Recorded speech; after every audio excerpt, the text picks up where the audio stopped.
मैं अमित कुमार, मैं आपके अपने YouTube channel start to prevent learning इस क्लास में हार्दिक स्वागत करता हूं।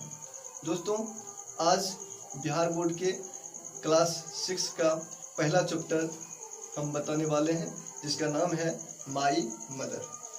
और इस क्लास में हम लोग सबसे पहले इसके पूरी तरह से इसके हम ट्रांसलेट करेंगे हिंदी में, और इसको जब हम हिंदी में ट्रांसलेट करके बताएंगे दोस्तों, आप जब समझ जाएंगे तो बिल्कुल आप भी अच्छी तरह से इसको आप हिंदी में ट्रांसलेट कर सकते हैं। वही आज हम लोग सीखने वाले हैं।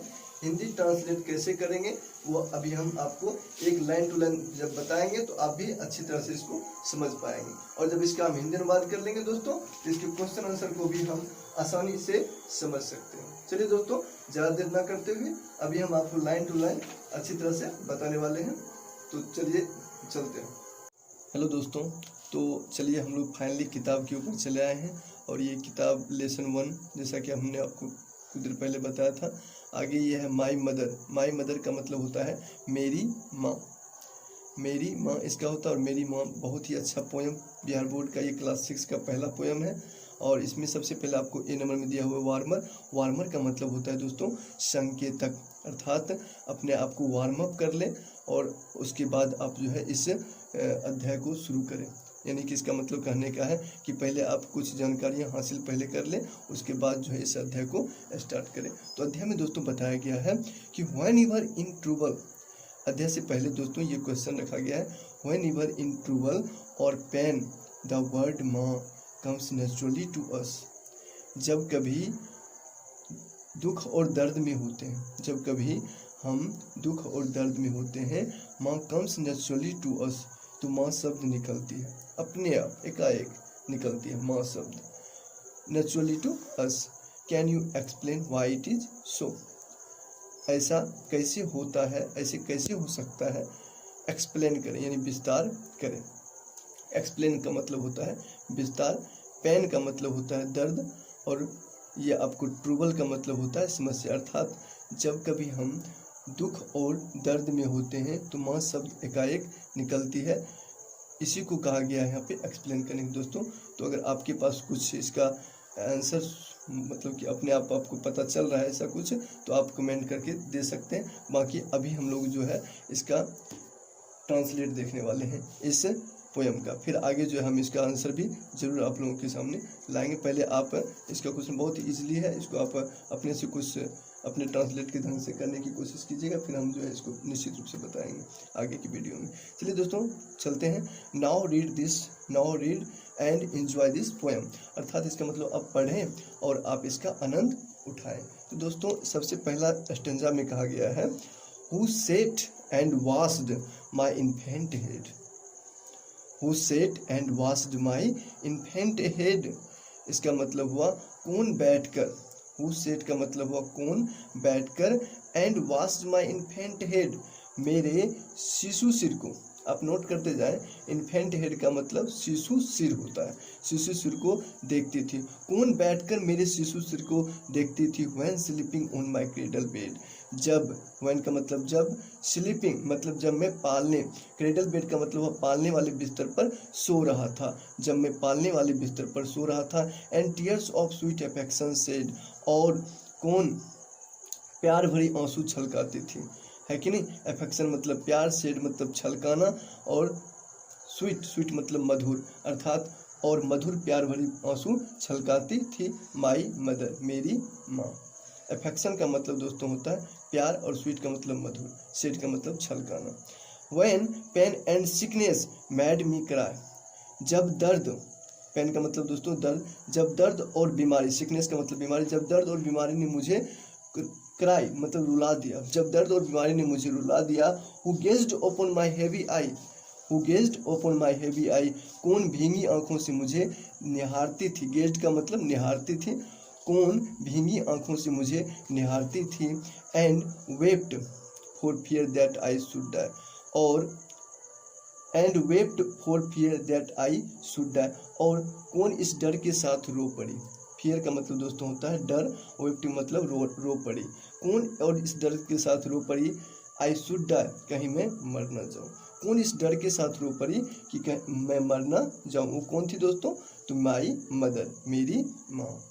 आगे के स्टेंजा में है दोस्तों, Who run to help me when I fell, Who run to help me when I fell, कौन दौड़ पड़ा जब, कौन मेरे हेल्प के लिए दौड़ पड़ी जब मैं गिर पड़ा था। When I fell, जब मैं गिर पड़ा था तो कौन मेरी मदद के लिए दौड़ पड़ी।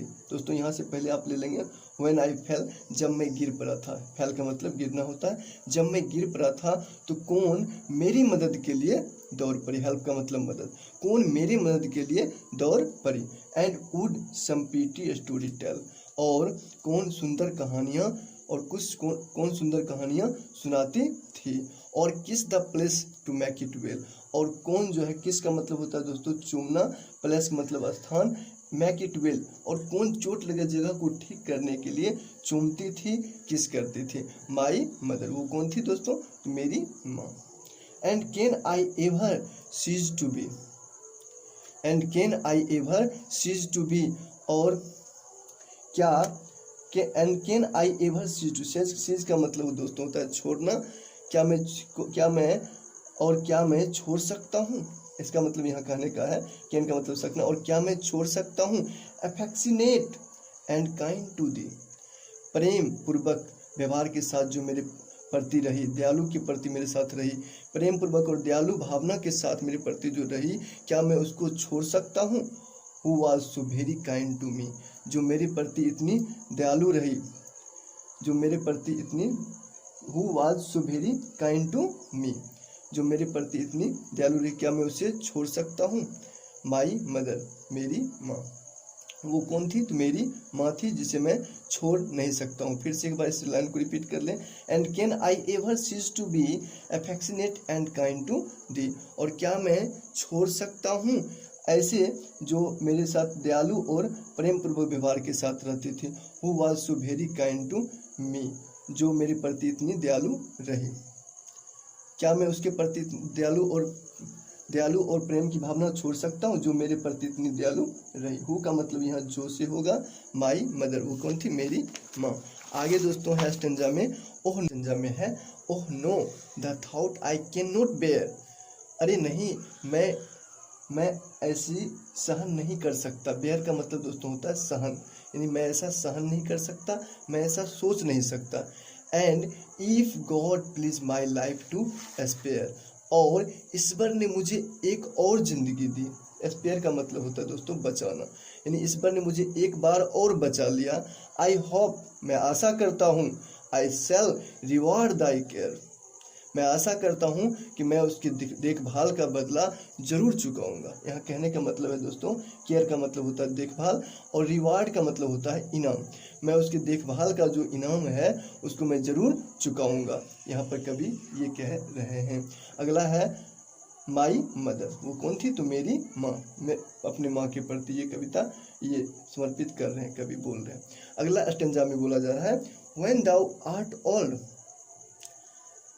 thou art old, feeble and grey, जब तुम बूढ़ी हो जाओगी।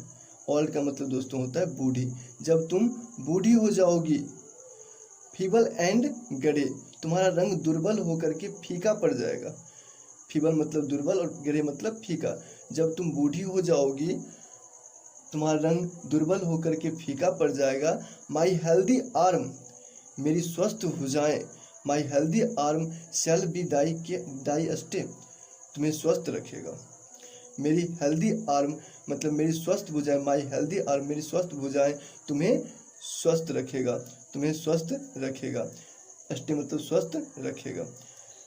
शैल का मतलब गागी के प्रयोग होता है, स्वस्थ रखेगा। And I will soothe thy pains away, इसका मतलब दोस्तों वहाँ सूद का मतलब होता है शांत करना, और एक इसका अर्थ होता है प्रसन्न करना, और तीसरा अर्थ होता है दोस्तों इसका जो पीड़ा कम करना, पीड़ा कम करना। यहाँ पर हम लोग पीड़ा कम करना का ही अर्थ लेंगे। And I will soothe thy pains away, और मैं उसके दर्द को जरूर शांत करूँगा। माई मदर, मेरी माँ। यहाँ कवि कह रहे हैं लास्ट में, and I will soothe thy pains away, और मैं जहाँ भी रहूँ, कहीं दूर से रहूँ, अभी मतलब दूर, और मैं दूर में भी रहूँ तो उसके दुख और दर्द को जरूर शांत दूर मतलब पीड़ा कम करने की कोशिश करूँगा। चलिए इसी के साथ दोस्तों ये पोएम यहीं पर स्टॉप होती है। आगे की वीडियो में हम दोस्तों इसकी क्वेश्चन आंसर, कंप्रीहेंशन पार्ट और जो हमने छोड़ा है यहाँ पे वार्मर, इसका भी क्वेश्चन आंसर हम आगे की वीडियो में देंगे। आगे की वीडियो में जो है क्वेश्चन आंसर पूरे अपलोड की जाएगी, आप अच्छी तरह से देखें, इसको और भी अच्छी तरह से समझाने का प्रयास किया जाएगा मेरे द्वारा। चलिए दोस्तों, इसी के साथ मैं अपनी वाणी को स्टॉप करता हूँ। So thank you very much, all the best, have a nice day.